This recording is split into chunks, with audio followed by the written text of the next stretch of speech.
Hello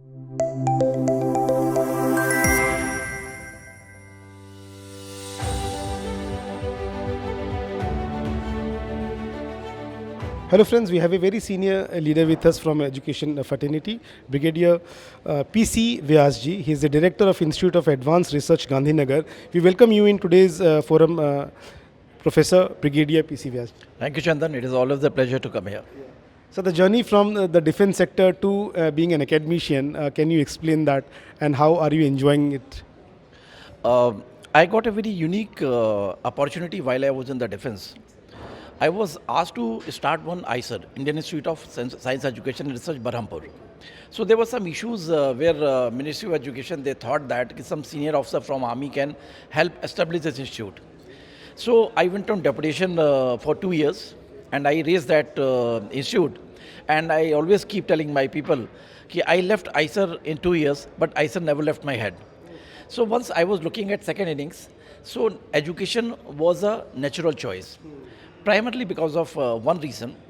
Like while I was in defense, of course, it is the most prestigious work you can do for the country.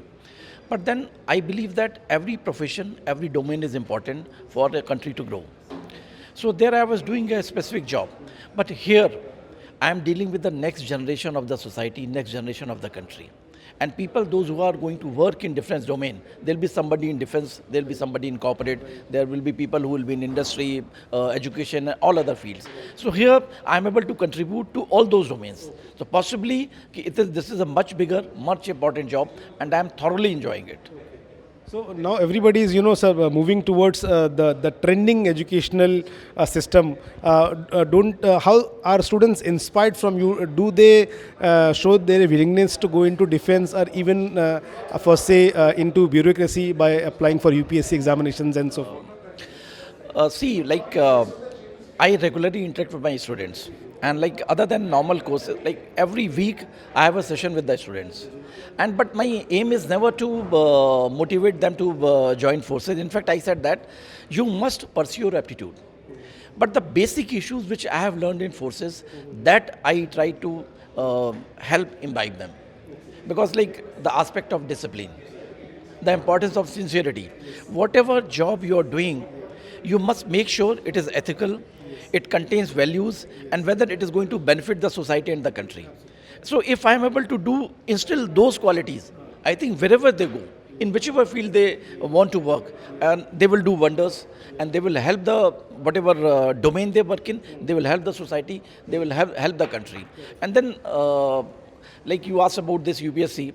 So this is also, I must thank you for asking this question, because this particular issue is very close to my heart. I always believe that like people going for UPSC, whether it is central level or at a state level, they are the destiny makers of this country. There is no doubt about it. Whether you are doing IAS or whether you are doing public service at the state level, it is a very important job. So normally what happens, like people are going for this job because they become ultimate leaders, they have powers, and they enjoy perks and privileges.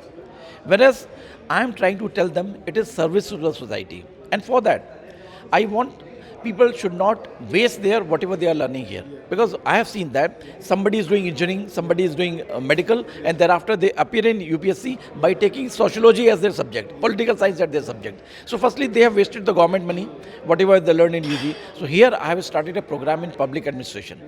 So while they are doing their UG, undergraduate of 4 years, they are not only given the degree of undergraduate, they are also taught and like how they should prepare for the examination. So two advantages are there. Firstly, there is no double effort. Like you are taking UG in engineering and learning sociology to appear in the examination. Here, whatever subject you are learning here, that very subject will be used for competitive examination. Second thing is that like there is no duplication of effort. So here people will be able to take up that job at an early age. Normally in UPSC you see that people, once they join the service, they are already 30 years old. But my aim is that they should be less than 25. So they are doing well for themselves and the country will also benefit. Good to know that, sir. Any skilling initiatives, sir, under your leadership in your institute which are doing? Skilling, I mentioned this in the panel discussion also. This has always been very close to my heart. Because since I come from Indian Army, and there they say that you have to be skilled at your job. Because like elsewhere, In any, whether it is education, whether it is sports, there is always a winner, there is always a runners-up. But in the profession of arms, there is only one that is winner. Either you win or you die. So skill is very important. Like if you have to fire a weapon or whether you have to operate a radar, you have to be expert at it because there is no second chance. Like you know operations and do. Like if we didn't get any casualty, it was primarily because our people were expert. Thousands of drones were fired from across the border. But then our people, they didn't allow to come inside. Otherwise, the population density which we have, like one like target if it was this thing hit, so we would have lost many hundreds. So many casualties would have been there. So it is, firstly, our weapon is good, and man behind the weapon is even better. So it is the importance of skill.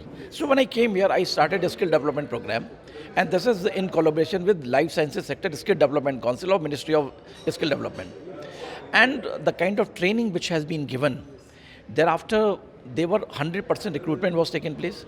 And after a few months, I took direct feedback from that company. And the company boss gave me just one single statement. He said that in my 3 decades of service, these are the smartest recruits I have ever got. And he said that in my company, since we focus on quality, 3 to 6 months, our new joinees only are learning the ropes of the work because they don't want to compromise on quality. But here with our recruits, they have been giving service right from day one.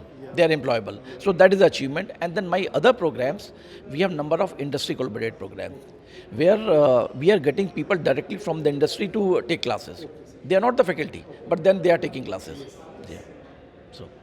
Great to know that, sir. And at last, sir, what were the key takeaways of today's forum? I must thank you for this, Chandan, because the best thing which has happened or would happen in such a thing, like all stakeholders come under the same roof. So that's the best thing, where we come to know the need of each other, whether it is educationist, industry or media. So we know what the other person needs. And then, so we are able to meet that requirement. And of course, when we share ideas, we are able to know the best practices which are being followed, and we can always use it for the benefit of everybody. So coming of everybody, all stakeholders under one roof and sharing of best practices, these are the best 2 things I can say that courtesy your event. Thank you. So nice for those wonderful words, sir. Thank you so much for being a part of this forum. Thank you. My pleasure.